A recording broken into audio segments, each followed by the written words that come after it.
All right, everyone. Thank you again for joining me here at Christian Outdoors Podcast. I'm your host, Pete Rogers. And today we have with us someone who we stumbled upon on social media who has a business that I was like, this is so current and so needed nowadays. I said, we got to get him on the show. His name is Kris Maloney, and he's the founder of Sheepdog Church Security. It's a training ministry dedicated to helping churches across the country build safe, effective, and volunteer safety teams. With a background in military service and law enforcement, Kris combines real-world experience with a strong sense of mission and biblical stewardship. He's trained thousands of church leaders through online certification programs, live Zoom sessions, and published resources like Defending the Flockland, Shepherding the Sheepdogs. Kris's heart is to equip the faithful to protect the vulnerable without hype or fear, but with wisdom, skill, and courage. Kris Maloney joins us here today on Christian Outdoors Podcast. Kris, thank you for joining us today. Yeah, thank you so much for having me. All right, buddy. As we said before we started recording, the need for this is fairly recent. I mean, we're about the same age, I'm guessing. And I should never do that. Host, never guess your guest's age. All right, I'll talk about me. So, I grew up in a time when church was very different than it is now, right? And it was never heard of. As a matter of fact, our generation, it was don't go postal, right? Because there was a lot of mass shootings at post offices for some reason. That was still bizarre. And now it seems that churches, and we're going to talk specific about Christian churches. I know there's synagogues and mosques and stuff have done this as well, but this is a Christian show, so we're going to focus on Christian churches. There's been a rise since around 2000 of mass shootings within houses of Christian worship. So I want to ask my first question is, and you may not know the answer, but it's time for discuss it. Why has that increased? Yeah, I think we are about the same age. And, I think about when I was a kid, the churches in my neighborhood were basically left unlocked, right? All the time. Yeah. Yep. And nobody ever thought for a minute to go in there and do anything wrong. I mean, that's a church. Mm-hmm. And I think that was happening when we were kids is that the church in America here was had a favorable reputation, if you will. And so politicians, community leaders, the news media, as a general rule, would never, ever, ever speak out against the church. Right. They just wouldn't do it, and it just didn't happen. And even people that weren't part of the church were still raised, if you will, to some extent. The culture was respect for the church. Right. But then what's happened over many decades is that's changed. I think about some of the scandals that occurred with Protestant churches and then, of course, Catholic churches, all that kind of stuff has really changed and shifted the perception of the church in America. And so what we're seeing now is, of course, now the media is looking for opportunities, if you will, to talk against the church. I mean, a pastor could do something wrong. In fact, he could have not even be a pastor anymore, but that's what's going to be in the news story when he ends up in the paper, right? It's going to be former pastor did this thing. Right. And so now it's almost like there's this aggression, if you will, maybe the true nature of the human condition is starting to come out in people. It's in the media. Politicians talk against the church. Celebrities talk against the church. And now, people are more likely to say, hey, there's no special protection, if you will. There's no need to really respect the church. In fact, there's reasons to disrespect the church. Mm-hmm. And of course, that now turns into more crime, more behavioral issues at the church, more attacks against the church. Mm-hmm. And and I think that's primarily the cause. Now, maybe the official answer is mental illness and things to that effect, but I don't know.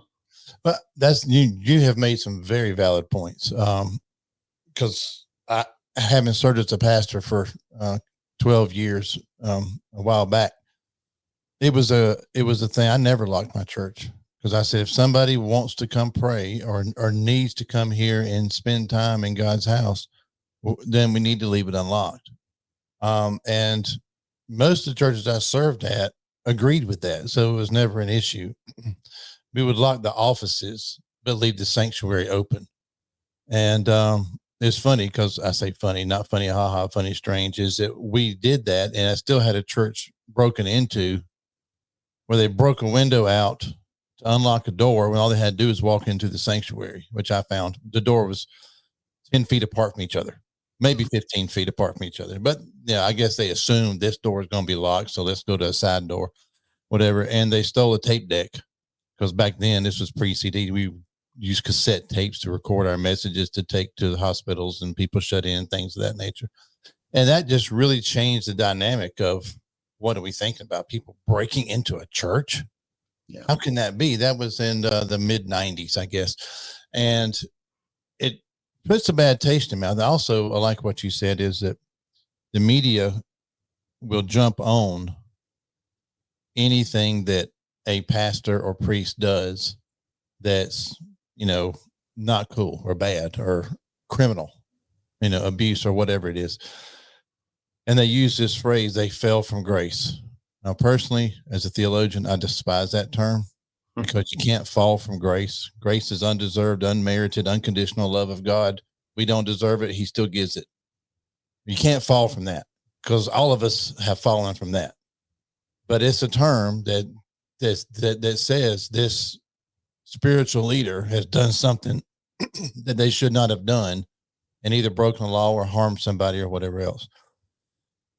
When you look at percentages, and I should have done this math ahead of time, which actually I did, but I don't remember it. How many people attend church in America and how many bad seeds are there? It's a very low percentage, right? Very, very low, like 0.000 something. Everyone, none of those should count. All those are bad. That's what I'm trying to say. All those are bad, no matter what the percentages is. But why aren't we heralding the church instead? I'm going to get off on the soapbox. Don't want to do that. That's not what this show's about. So as the church has gotten more of a bad reputation, for lack of a better phrase, Kris, what do you think has caused the transition from burglary or spray painting buildings to actually killing people? Yeah, I think so. All of the spray painting and burglaries, those still exist. Yeah. Churches have always been, have had crimes occur at them and to them, right? This has always been true. So that cell phone getting stolen, maybe it was something else back in the day, right? Yeah. Things are still being done, and that's always been true. But there is something that's changing in our culture that it has the appearance of becoming much more violent.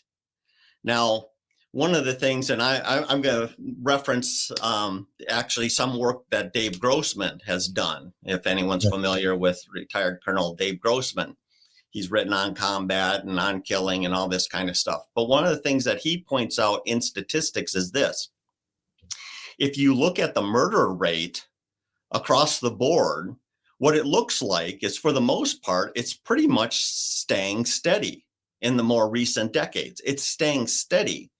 But what we are seeing, and there's no question about this, is the number of assaults or aggravated assaults.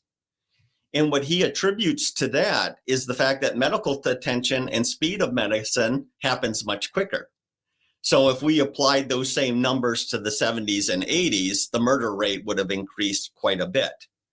And now he attributes that increase in violence to, he talks about media, he talks about television, he talks about video games. Now, I don't know how far I go into that or how much of that I actually believe. I think it certainly is an influence. But I do know one thing is this, and maybe some former military people out there probably know this, is, back in the day when soldiers would go to the range and learn how to shoot, they would shoot at a bullseye, right? A typical target. And then what they realized, though, is this: is in actual combat, most people wouldn't aim at a people-shaped target, right? It's very hard to do that. But once they switched and now the target looks like a silhouette, looks like a person, the number of soldiers that would engage would shoot at a human-shaped person now, right? In a combat scenario. So now let's take that to what Dave talks about with like video games and violent imagery. A lot of these games, you're killing people or people-shaped stuff, right? Even if it's zombies, right? I mean, you're playing these video games, and what are you doing is you're training your brain to engage people. Now,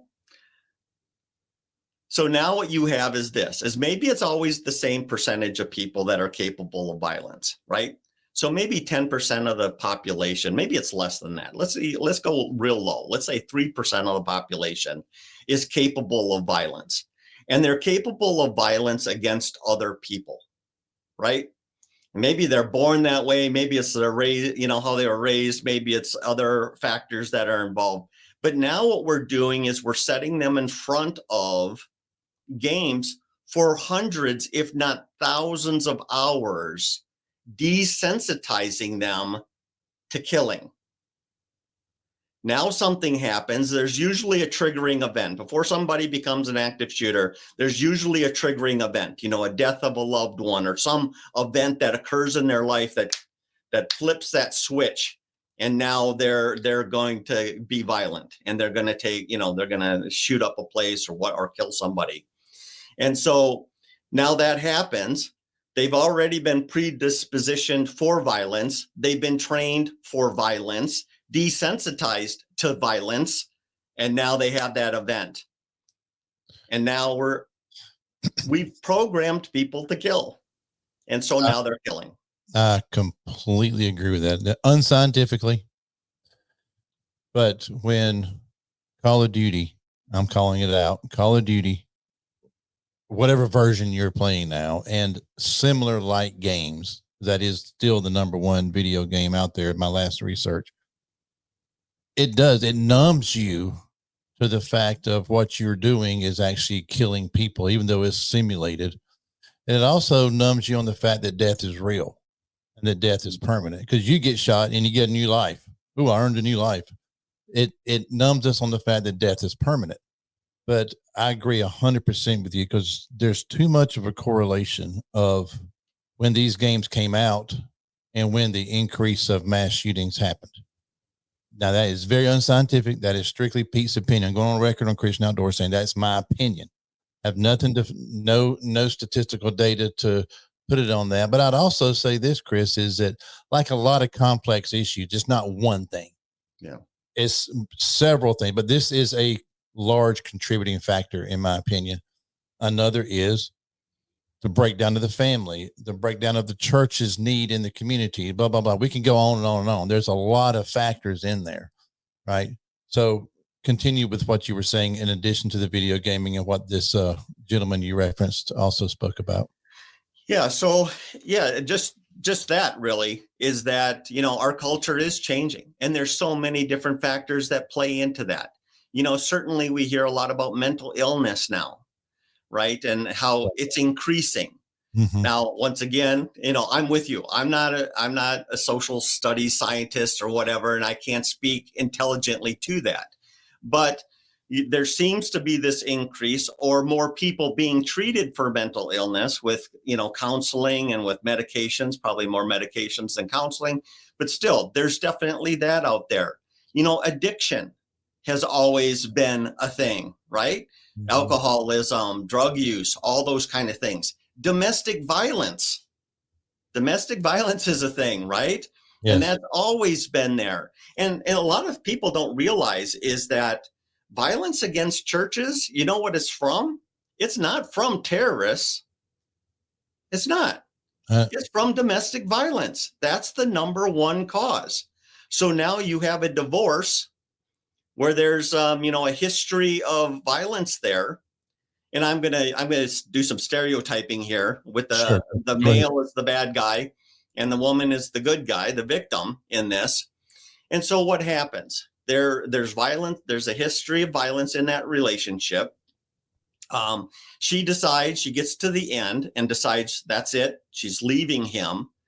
That is the most violent, high risk point in this whole story. That's when things really go bad. So now she ends up going back to church, right? Because when life gives us lemons, right? We go to church, right? We return to church. We're looking for that relationship with God. We're looking to rebuild our lives and all that kind of stuff. And so she goes back to church. Well, this enrages him as the abuser. Abusers want to segregate their victims from society, from other people, to take away their support structure, so they're completely reliant on their abuser. So now she leaves him. His brain is just exploding with anger and rage. She's now inside the church, setting up a support structure. That's even worse. And so what does he do? He's that guy who's programmed for violence, pre-positioned for violence, has a history of violence, desensitized to violence, knows where she's at. Boom, violence. Yeah. And then if you add in child custody besides, Yeah. God save you. Yeah. And bullying. You're seeing a lot more younger people going to schools and we're talking about churches now, but I think on my research I was reading and confirming the last two have been females gunmen. Yeah. Which is very unusual. Right. But back to what your point, everything points to that. And hey, everybody's in one spot. My ex is here, her family's here, her support system's here. I'm taking them all out. And I'm going to go out and, if my life is over, I want them to suffer too. And there's that mentality, and then being desensitized to the whole permanency of it. And I don't care what happens to me. In all these statistics, one of the things that also we're seeing a high increase in is suicide rates in men. Right. We talk about the 22 a day veterans, which is horrible. But I read this morning that there's been 444,000 suicides already this year in America alone. 80% of those are males. Right. That's a huge number. I can't do the math per month, but you're talking about violence, and we're talking about a need to protect. So we've addressed the why we need it in churches. Right. So I've seen churches who hire off-duty policemen to there every Sunday morning. And now this is for, I want to stop a minute and clarify something. What we're talking about is for every size church. You don't have to be a mega church to need this. 100-member church, like the one down in Texas where the 27 were killed, was a 150-member church. Right. This is the need for all churches of every size. So having said that, I've seen where churches hire off-duty policemen. A lot of churches can't afford that. Yeah. Right. They just cannot afford it, which is where Sheepdog Security comes in. How does Kris train non-law enforcement people and non-military people to be able to protect their houses of worship in a safe way? Now, what I mean by that, because I want to clarify this, I know I'm talking too much, but I want to clarify this, is you have people like me, and you have, plumbers and electricians and lawyers who are now carrying guns to church as part of a security team. How do you train them to recognize the threat, stop a threat, engage or not engage, and not hurt soft targets? That's one of my big questions. So I'm going to let you take it from there. Yeah. So it really comes down to training, right? We have to train people because training does change the nature of things. Think about the military, right? They take 18-year-olds and teach them to shoot. And do we have this mass problem of soldiers running around killing people? No, because it's coupled with discipline. It's good training with discipline, right? The same thing happens in law enforcement. The same thing happens in security and across the board. So there's nothing other to your question. The answer is simply this: the training exists. Let's let's package it and let's help churches do that. You can train anyone to be a soldier, anyone to be a cop, anyone to be a security person. It just takes some basic training. Now, the way we start is we actually start with kind of a foundation, right? So we talk about biblical use of force. Now that goes beyond killing. That's all levels of use of force. So you said, I think you said you're a pastor, right? So, this is basically the just war argument, right? Yeah. And the defense of others. Sometimes the most loving thing that you could do is defend your family and your congregation from somebody who means to do them harm, right? Right. And so we start with that foundation. Let's make sure that you're totally convinced in your mind and in your heart, and you spiritually have come to the conclusion, if you will, that you are that is biblical to use force in defense, and that you're willing to use force in the defense of other people. So that's got to be foundational, because that's internal. That's your heart. Then from there, we move on. Hey, let's talk about the legal aspect of this. What does the law require? How, not only legally, like criminal, like are you going to be convicted or not being convicted? Because usually if you're falling within God's parameters of use of force, you're well within the use of force for, the law, right? But we're fortunate here at Christian Outdoors to have quality companies supporting our mission. And Mueller Optics is a perfect example of this. Since 2007, Mueller Optics has had one mission: to bring the passion of hunting and shooting to everyone. Mueller Optics' aim is to offer top-tier rifle scopes that won't break your budget, making quality optics more attainable for enthusiasts like us. Now, I started using Mueller Optics scopes last season. Not only was I impressed with the cost of these scopes, but the quality of the glass and the ease of operation was as good or better than other brands costing 3, 4, 5 times as much as the Mueller Optics scopes do. Whether you're building the rifle for the hunt of a lifetime, an ultimate whitetail setup, or trying to make your 22 perfect for small game hunting and plinking, Mueller Optics has a scope for you that will outperform any other scope in its price point. And to further help Christian Outdoors, if you use promo code COP for Christian Outdoor Podcast, COP35 at checkout, you will save 35% on your purchase. Just go to MuellerOptics.com to find out more. All right. So you talk about the legal side. If we're doing this in the legal side, Kris, I'm in South Carolina. I know what my laws are, but does that translates to other states? Yeah. Does it translate to other states as well? Or is your training state specific for those legal laws? That was a horrible sentence, but yes. Yeah, I know exactly what you're asking. So the law of self-defense, that we're basically talking about here, somebody that's showing up to the church and shooting at people, somebody showing up to the church and beating their wife up in the lobby, these kind of acts of violence. For the most part, defending yourself and defending other people is pretty standardized across the board. So you might already know this. I spent 18 years in law enforcement. For a lot of laws, it's just a copy and paste from other states. Yeah. Right. Yeah. They take it, they adjust it a little bit, and it's good to go. I think about the drinking and carrying a firearm here where I'm from in Minnesota. Is all they really did is copy and paste the drinking and driving for commercial vehicles onto a firearm. Yeah. It's the exact same law. Yeah. They just change words here and there, and boom, there it is. And they do that state to state. It's all this rotation. So anyway, the law of self-defense, for the most part, the foundational parts of it at the levels that we're discussing, the scenarios we're discussing, is pretty much the same. And so we can teach that confidently. Hey, if somebody's, punching you in the face, you can punch back, right?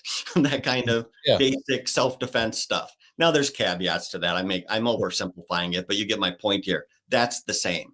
Then from state to state, we do offer we do offer state-specific informational guide that people can request, and they get it from us. And it's basically a 25-page report with case law in there, what the law specifically says for their states. And that's where you start to fine tune their understanding of the law. Right. Little nuances about this state versus that one, because there's a standard ground doctrine and the castle doctrine. And then there's, all these other things that Minnesota may not have, but South Carolina does, and vice versa, or wherever it is. Right. Okay. So explain, I don't want to give away, because I know you sell your training, so I don't want you to tell us what your training is, but kind of tell us how does somebody identify within a congregation, hey, these people would be good. How many people do we need? And these would be the ones that I would want to put in training and so forth. Yeah. So you do have to have a vetting process, right? I mean, you do have to look across your congregation, look who's interested, right? This is volunteerism. And so who even wants to be part of that kind of team? And then, have some sort of vetting process. Background checks is obvious, but we have to go beyond that, right? Interview. We have to check references, right? We have to check references because, I ended my military career in the National Guard. And so that means 1 weekend a month, 2 weeks out of the year, I would, drill. And one of the things I learned is anyone can fake being a good soldier for a weekend. Yeah. It's much harder to fake to be a good soldier during the 2 weeks or during deployment. Right. So here's the thing where I might step on some toes. Christians can do that too. No. I know, shocking. No. I can show up to church for 2 hours a week. Really? Or 3 hours a week and look great. There are Sunday only Christians out there? How can this be? Right. So we have to check references, right? And I don't want, when we ask for reference, we don't ask for the pastor. We're going to talk to the pastor. We don't care about the leaders of the men's ministry. We're going to talk to them. What I want to know is I want to know people that know you during the week when you're not with me. I want to talk to your boss. I want to talk to your neighbor. Those are people I want to talk to. Mm-hmm. And then, we're going to ask questions, in a reference check, we're going to ask them about behaviors around money, behaviors around children, behaviors around firearms or use of force. Go to somebody's Facebook page and you can see really quick how they comment to posts and how they interact with people online to know if you want them on your safety team or not. Yeah. So do you do the vetting, or do you have the local churches do it and you provide the resources? I train churches. So everything I'm about is training churches how to fish, right? Okay. I'm not giving them the fish. I'm teaching them how to fish. And so I teach them, this is what a vetting process should look for your safety team. Okay. All right.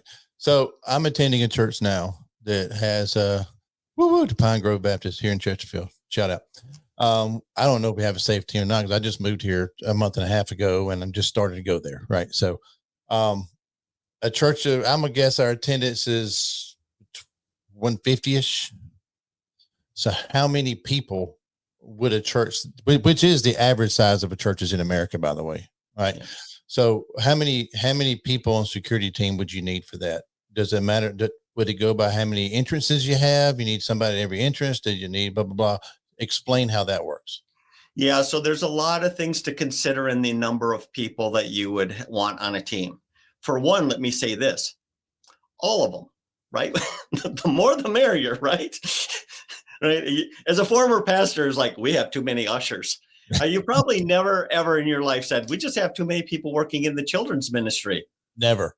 Right. Never. So all of them, right? I'll take all 150 people on my safety team if I could have them. Now, obviously, I'm not going to have that, right? So as many people as possible. Then from there, there's other ways to break down. So it's not like a number like, 150 people equals 3 safety team members. It doesn't work that way. It's about the facilities. How many people does it take to proactively patrol the building and the grounds, in an effective way on any given Sunday or special event? And then there's considerations like how often do we want to rotate out? It is typically a bad plan for your safety team to be working every single Sunday. They need to get into that service occasionally, right? They need to participate in worship, study, prayer, all that good stuff. So now we're looking at rotation, right? So how can we rotate them out without burning them out? Training somebody to be on a safety team is far more than it is to be an usher and even to work in the children's ministry, though I might get some people mad at me for saying that. There's a lot of time and investment on training and preparing somebody to serve on a safety team. Yeah. And so we don't want to be burning them out. Right. The other thing that I would bring up is this, is at absolute minimum, you got to have 2 people. And so there's your limiting factor. 2 people, absolute minimum, 150 people in attendance, I'll go there. Somewhere in between is about right. Okay. And that makes sense because in other areas, having been a pastor trying to recruit volunteers, if you don't have rotation, then you just burn people out, right? So if you say, all right, I'm just going to throw some hands there. Bill, Kris, you got the first Sunday of the month. Bill, Kris, your team, I could see, and this is what I'm envisioning, team leaders. All right, Bill, Kris, and John are team leaders. And under them, they have 4 guys each. I say guys or gals. They're both, just as fine. And you have the first Sunday of the month, you have the second, you have the third, you have the fourth, etc. And so you're rotating. You have 1 week a month that you're on the safety team, and John's in charge of his team, and he's responsible for making sure that his team is there. And if not, he's got to pull somebody from somewhere else. That's what I would envision doing if I was pastor of the church and say, all right, I want at least 4 teams, because there's 4 Sundays in a month typically, and have it like that. That's probably the way I would approach it. That way I have a team leader who's responsible for it. So I just got one contact as pastor. John, it's your week, so make sure we have everybody there and blah, blah, blah. Yeah. So now in the training, you mentioned patrolling the grounds. You're not just sitting on the back pew like an airport or airplane guy, right? You're patrolling the grounds. You're there before anybody starts showing up. You're checking the parking lot. You're checking the doors. During Sunday school hour, you're walking around looking, making sure so somebody's in charge of the parking lot, somebody's in charge of the back door, somebody's in charge of the front door, blah, blah, blah, things of that nature.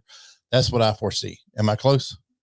Yeah. You're definitely not just sitting in the sanctuary. Now, depending on the size of your team, you might have some people in the sanctuary, right? So one of the ways that a lot of churches do that is let's say they have a team of, we'll just go with 8 people, right? And so what they'll do is it's 4 on, 4 off. What they'll do is they'll have those other 4. You're off. You're sitting in the service. However, we're going to tell you where you sit in the sanctuary. Strategically located. You have a radio on your hip. It's turned off. Your job is to pray, study, and worship, and be observant, right? Not like you're overly hyper vigilant, but you're paying attention. So if there's a medical that occurs, or there's a protest or something like that, they're going to be the first ones to respond to that and deal with it. They're going to turn on their radios. They're going to call for the guys that are patrolling the rest of the building and grounds, and they're going to come in, take over the incident, right? Yeah. Or if there's something going outside and it's something really bad, maybe it's a violent intruder in the lobby and they're being engaged, they could turn on their radios and they're ready to respond. And so it's kind of that. So you can have people in and out of the sanctuary patrolling. And yes, we're definitely aggressive. We're showing up early. We're patrolling the grounds. There are plenty of situations. There was a church hit. Oh, I'm so bad at locations. One church got hit with 2 people there. The guy showed up with his wife in a truck, smashed out a window, threw in an IED into the front window, an explosive device into the front window. The 2 people that were there showed up, used a fire extinguisher to put it out because it was smoking. They're so lucky it didn't explode. And then there was some gunplay. He killed his wife and then he killed himself. But anyway, we have to get there early so we can be ensuring that the facility is safe for people's arrival. Right. And then while they're there, we're patrolling. We have the incident in Tennessee. I don't know if you know about this one. It was an Easter service, no safety team. And a gentleman, I shouldn't say gentleman, a bad guy comes into the church undetected, goes into the bathroom and waits. This young man leaves the Easter service. He goes out into the bathroom. He is assaulted and left for dead in a stairwell. If that church would have had a safety team that was at least patrolling, I'd like to think that maybe he would have been detected coming in. Which now coming in might not be that big of a deal, right? Just a guy coming in, no big deal. Then he goes into the bathroom. Well, that's okay too for a season, right? How long is he in the bathroom waiting? Yeah. At some point, maybe we go in there to wash our hands and make sure he ain't dead or isn't up to no good, right? Yeah. Then we see a young man go into that same bathroom. Maybe that's not too big of a deal. Up to a certain level, we're going in there to wash our hands and checking that out. And then if there's any screaming or sounds of attack, I'd like to think we'd intervene in that. And then him dragging him out of the bathroom, I'd like to think we would have saw that. Yeah. Even if we missed all that while we're patrolling the back hallways and stairwells, it took over an hour for him to be found. Wow. I'd like to think a safety team member would have stumbled over him. Yeah. So there are so many reasons why we're patrolling the grounds before, during, and after, because we've had attacks against churches before, during, and after. Right. And you just made a great point. It may not be gunfire. It could just be assault. Somebody beating the snot out of somebody because they're mad at them and they know where they're going to be and they just do that. All right. So we identify our teams. We start our training process that you provide, where there's, patrolling, identifying risks, identifying things, suspect behavior, all that. As an NRA firearms instructor, one of the things I am very passionate about is proficiency with our firearms. Yeah. Right. Is that part of your training, that we do firearm proficiency and we teach the team not just to use a gun, but how to use it, when to use it, and make sure that they're proficient with it enough? Because if you're in a chaotic environment, church, people running and screaming, the non-bad guys are called soft targets, by the way, in this scenario. So you're trying to engage with the hard target and you got soft targets running everywhere. Lord knows I don't want to shoot Miss Gladys trying to hurt the bad guy, trying to get to the bad guy. So is that part of your training as well? Yeah. So what we tell people to do is find local NRA instructors and then give them guidance on precisely what you're looking for. So one of the things I like that you said is you want them proficient as opposed to qualified. Yes. Because qualification is something police departments do, federal agents do, and you either qualify or you don't. Mm-hmm. In a church setting with volunteers, and you can't run them out to the range as frequently as we all would like. We would love them, right? We want expert shots, get to the range as often as you possibly can, but that's not always realistic for everybody on the team. And so what we are doing is we are making them demonstrate proficiency on a regular basis. And then one of the things we do in that demonstrating a proficiency is we start to get an idea of how close you have to be to a target in order to guarantee a hit. So for some of us that go to the range a whole lot, you might be at, 25, 30 meters, right? That you can engage a target and, at the max limit of your firearm, you can get hits. For some of us, we're going to have to be about 3 feet away from them, right? I mean, exactly. So that's something that why we have to go to the range and train and practice, is to find out where our limitations are as an individual. And so now if the worst case scenario does occur, then we can intelligently say to ourselves, I have to close the distance to this distance in order to engage them without hitting a soft target. So that's one approach and one way to think about it. And it's something that we encourage. Now, the other part is this, and this is just, we're going to have to get real here for a minute. Let's do. A guy standing in your middle of your in the middle of your congregation, and he's killing. Every one of those claps, another round is getting shot at a person. How long do you let that go before you risk collateral damage? Good question. I don't know the answer to that. And I can't answer that for anyone other than to say there's a point where we're going to have to take the risky shot, risking collateral damage, to use a military term, right? Because if we fail to do so, the bodies are hitting the floor and they're hitting them fast. Mm-hmm. Yeah. I agree with you. That's a hard one to answer. I don't think you can. You got to be in that situation. You just let the training take over. That's why training is so important, because we don't think when we're trained well, we react to our training. Our training takes over and we just react, or act instead of react. We act according to our training. Logistically, I'm thinking things like this. I got my teams in my 150 member church, however many people it is. I'm going to say we'll use your 8 number, right? I got a total of 8. And we go through our training in classroom, and now we go to a range.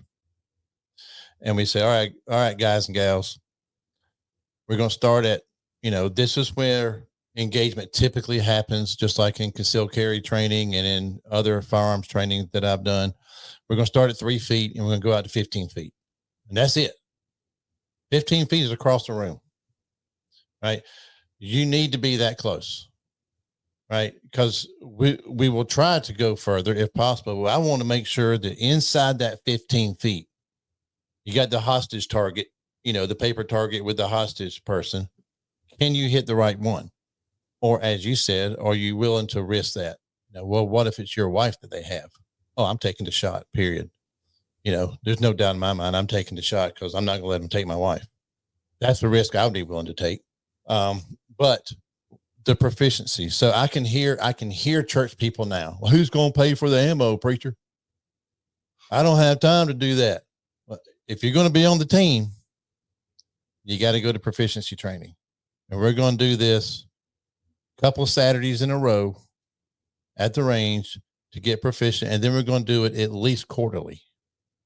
We're going to go at least quarterly, and we're going to spend a half a day at the range, 1-on-1.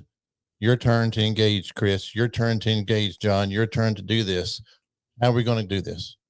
And make sure that they are proficient with their gun. And, hey, part of your contribution to being on the team is you got to provide your own gun and your own ammo. Yeah. Right. Was it King David who said, I'm not going to make a sacrifice that doesn't cost me anything? It's not a sacrifice. It doesn't cost you anything. That's right. And so serving on the safety team is a sacrifice. It's an act of worship of God. And so if somebody says, hey, I'm not willing to do this, or I'm not willing to do that, I'm not willing to train, it's like, well, then you've already disqualified yourself from the team. Here's the other thing I'll bring up is this. Think about your worship service, your worship team. They show up to church, probably most of them show up to church at least once a week to rehearse. A lot of them show up an hour early to prepare for the worship that's going to happen that day. Right. And so if you look at the worship service, they're training 52 hours a year. Yeah. Well said. And then you got a guy who won't go to the range or won't sit down and take 10-hour online course. Yeah. Well, and which leads to this question. In South Carolina, the concealed carry law, which we have open carry and constitutional carry now, but for worship service, for places of worship, is still under the concealed carry law, which means you cannot carry in the facility without the pastor or head trustees or your head committee's approval. Right. I'm always concerned of who's carrying in the church, because I don't want Joe who's 86 years old carrying his 9mm, and he, I'm saying, how do we, is there a way to do that? I don't know that you have an answer to that, but I would rather know John's team is carrying and Bill's team is carrying, because Bill's team's off this week, but they're carrying. At least I know these people are there, are carrying, and that may prevent other people from the fear, well, I don't need to carry to church because we have a security team now. In other words, unqualified people carrying to church because they're scared. But now that we have a safety team, maybe they wouldn't be carrying after all. I don't know. I have a different approach to that. Okay. What I like to do is this is here in Minnesota, you don't have to have somebody sign a piece of paper, right? The pastor doesn't sign. You can show up, concealed carry, no big deal. The assumption is churches are non-carry locations, but the way the law is written in Minnesota is you either basically the management or somebody representing the church or the store, whatever, has to come up and tell you, hey, we don't allow guns in here. And then you take it out to your vehicle, you put it in the trunk, and you come back, no big deal, right? There's only a problem if you refuse and all that kind of stuff. And so what I did, and what I recommend a lot of churches to do is this, is what I would do is I would have a fun shoot. And this is back in the day. And so I did something wrong. I just invited the men's ministry, right? It was a men's ministry event. It was for a fun shoot. And then people would come, my team would be there, and we would shoot against like this, the state patrols.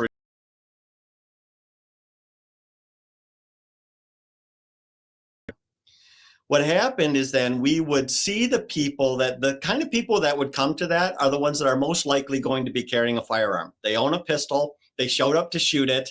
We know who they are now, right?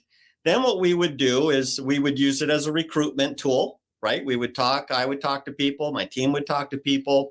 Some of them was like, hey, this is a good guy. Let's see if we can't get him on the team. We would ask him to join the team. Then everybody else that we're talking to, we'd say this, hey, we highly support your right to carry a firearm. Amen, brother. Pack away. I have no problems with you carrying at all inside the church. Okay. Here's the deal, though. We have a safety team that is trained and prepared to respond to a violent intruder. If that were to occur, we want you to follow the directions of everybody else that we give. Maybe it's run, maybe it's hide, maybe whatever it is, right? We want you, whatever directions we give you, we want you to do it. The gun that you carry is for you and your family. So you do whatever it takes to, defend yourself, defend your family. But the thing is this, we have a team, so don't get in the way. We don't want you to get in the crossfire. We don't want there to be a mistake. We don't want you engaging somebody that's maybe beyond your abilities, or maybe you shoot one of the safety team members or something. So just let us take care of it. And there's one exception. If you are perfectly located and you can end the attack in under 3 seconds, by all means, end the attack.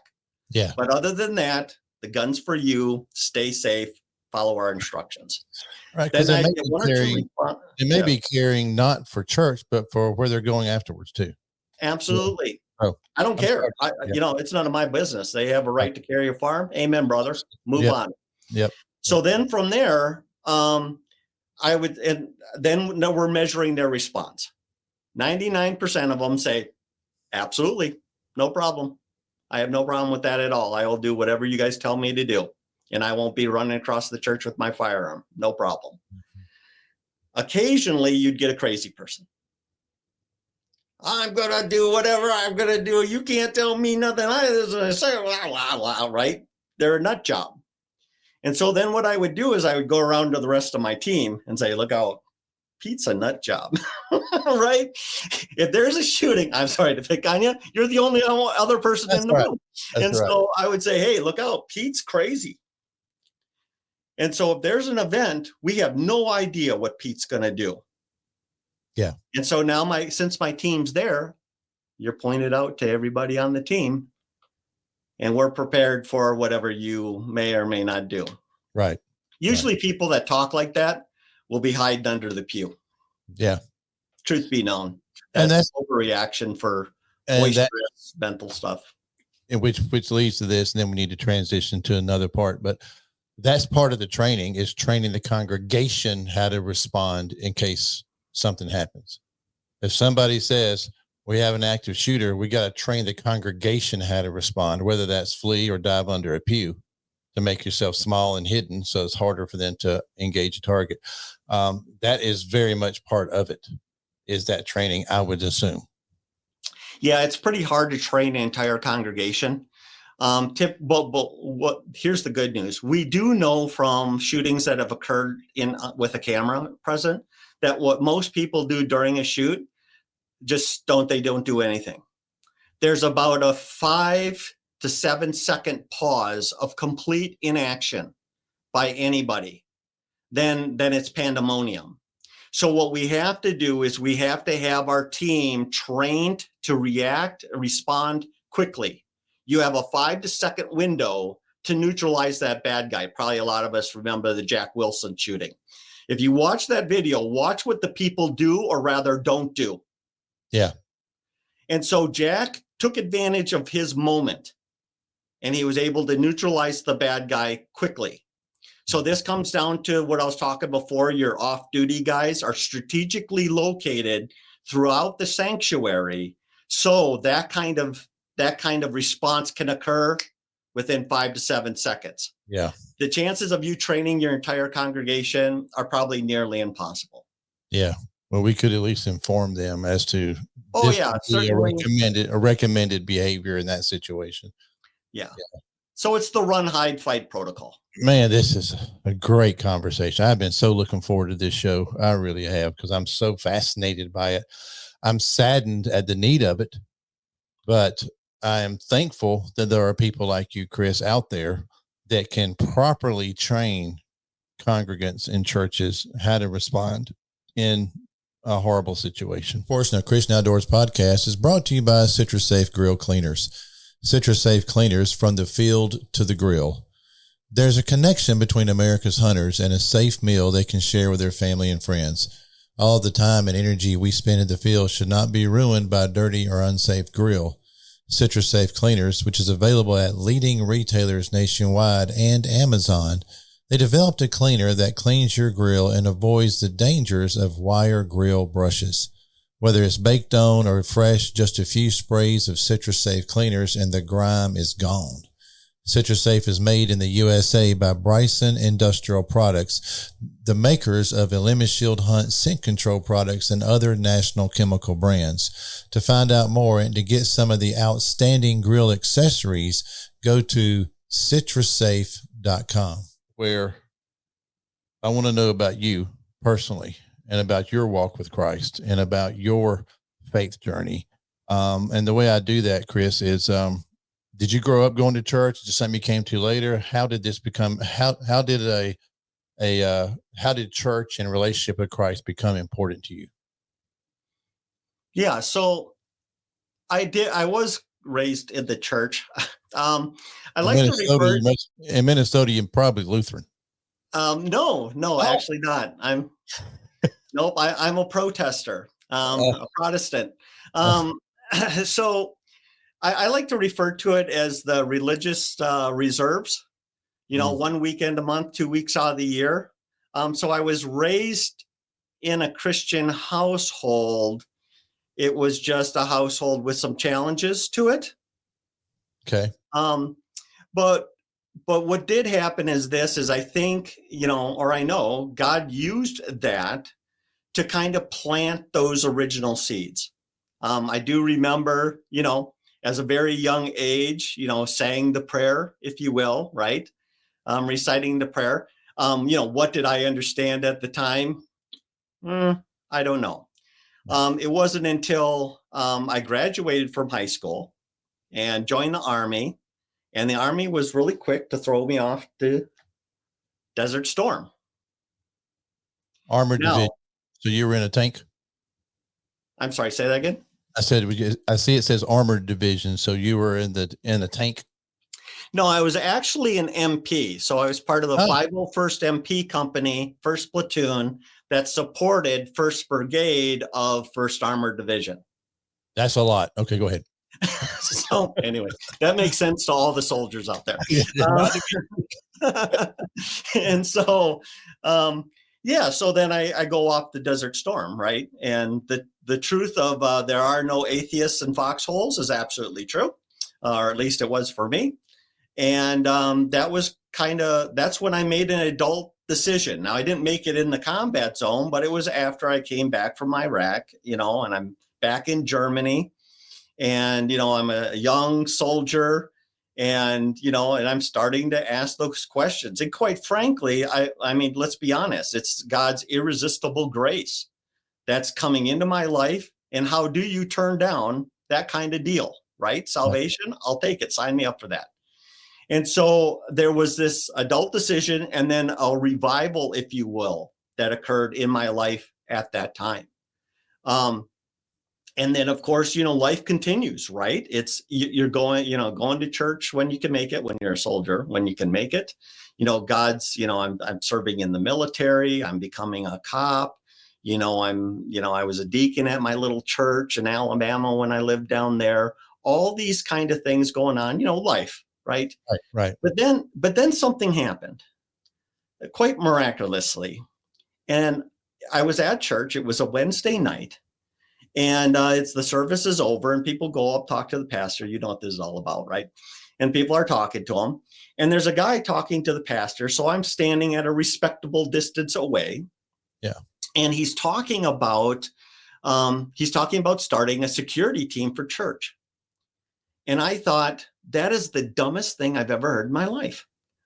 We don't need a security team. What is he talking about? But anyway, so I have this response to all that. And turns out he was a deputy. And we got to talking a little bit, but it really didn't go anywhere. But then some time went on and I was approached by the lead pastor. And he says, hey, listen, we're pretty sure that somebody's stealing money out of our safe. Is there a way that you could help us? And so what I did is I picked out 2 new safes because it was a 2-campus church, new safes. And then not only that, I created the protocol around accessing those safes and deposits, the whole from collection to dropping it at the bank. I wrote that whole policy. It was so good. In fact, our auditor, our insurance company said, this is awesome. Can I share this with other churches? Because other churches don't get this. Yeah, absolutely. So then I go back to my life, right? Unrealizing that maybe God's calling me to do something. And so then some time goes by and they said, hey, the insurance company is requiring us to have training for all of our people that work with children. And I do the same thing. I write out a whole protocol, a whole policy, handling the kids, all that good stuff. I bring in a county instructor to talk about, mandatory reporting and all that good stuff, do that whole thing. And then I go back to my life, right? Because I'm God to get my attention. Connection yet. Yeah. Yeah. A billboard's not enough. He's going to have to use violence. And so then finally they came up to me and said, hey, listen, we want you to put together a team. And so I put together a team. And as a cop, I realized, hey, these are normal guys. They're not cops. They're not soldiers. They're not security. They're manufacturing. They work in computers. They have desk jobs, retail, all this kind of stuff. They need help. And so I put together an 8-hour academy. And it was 8 hours of death by PowerPoint to get them all spun up. And then from there, things spread. The word gets out, right? And other churches are inviting me over to do this and do that and all that good stuff. And then finally, a board member, the chair of the board, came up and said, listen, you should start a business. I'm like, no, ceasefire. There's no way I'm going to do this into a business. This is my service to the church. This is my service to God. And he was like, you don't understand. If you turn this into a business, you're going to be able to bring in resources that are going to be able to help you to develop the materials better and then get it out to far more people.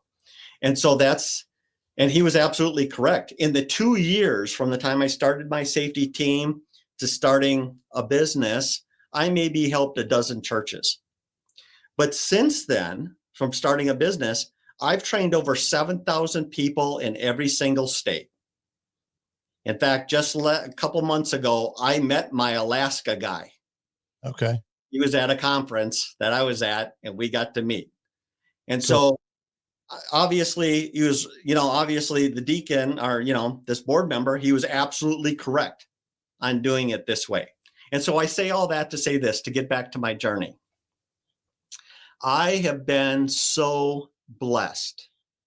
How many people, how many Christians do you know taking all kinds of gifts tests, taking all kinds of service tests? What is God calling me to do? Why am I here? What is my purpose? What is my mission? And they struggle and struggle to reach that. And I've taken about 1 million of those tests too. You know what I know with absolutely no doubt in my heart? I was created for this. Wow. I know as I know, this is my purpose. And I'm going to do it to the best of my ability with God's help. Wow. That is strong, Kris. That is really strong. That's strong. There's a lot of people that can't say that. And you're very blessed that you can, that this is what I was created to do, is to protect God's people. That's cool stuff. So if our church or any other church wants to get a hold of you and to have you help us with our training, how does that go about? Yeah, so there's a lot of ways to find me. For one, we've been around so long. If you just do an internet search for Sheepdog Church Security, we're going to be on that front page, if not the top billing. You'll find us. We're out there. The actual website is sheepdogchurchsecurity.net. You can also do sheepdogchurchsecurity.com. You can also do sheepdogchurchsecurity.org, and they'll all bring you to where you need to be. So we're definitely out there. And we're on YouTube, we're on Facebook, we're under where am I not at? Sheepdog Church Security. Yep. Sheepdog Church Security. What a great name too, by the way. Yeah. You have the great shepherd or pastors, also known as shepherds. And so as sheepdogs, we're companions to the shepherd and protectors of the flock. What a great name. What a great service too. Kris, I could have this conversation for another hour. This has been really, really fascinating. And so what I want to say to the listeners out there is you may not think that you have a need in your congregation. If you're listening to this, you may say, you know what, I want to be on the security team. Or talk to your pastor, talk to your head deacons, elders, whatever your church has, and say, if we don't have one of these, we need to look into it. And we're going to go to sheepdogsecurity.net. And we're going to get a hold of Kris, and we're going to figure out how to do this the right way. And I want to say that I don't know what it costs. You don't have to share with that right now. They can probably several different programs, whatever. But this is money well spent to make sure it's like an insurance policy. You hope you never have to have a claim, but when you need it, you're so glad you've been paying that premium, right? And so this is something we hope we never have to need. But if you do ever need it, you'll be so glad you have it. Right. And this training is something that can be continual as people rotate off of committees or off of the team and come back on, you retrain them and it just continues on. And then you also need the proficiency as well. It's not just classroom training. It's also in the field training at the range. And it's a very complex process. Sheepdogchurchsecurity.net. I'll put that link in the show notes. Kris Maloney, thank you for joining us here on Christian Outdoors Podcast. What a great episode. Yeah, thank you so much for having me.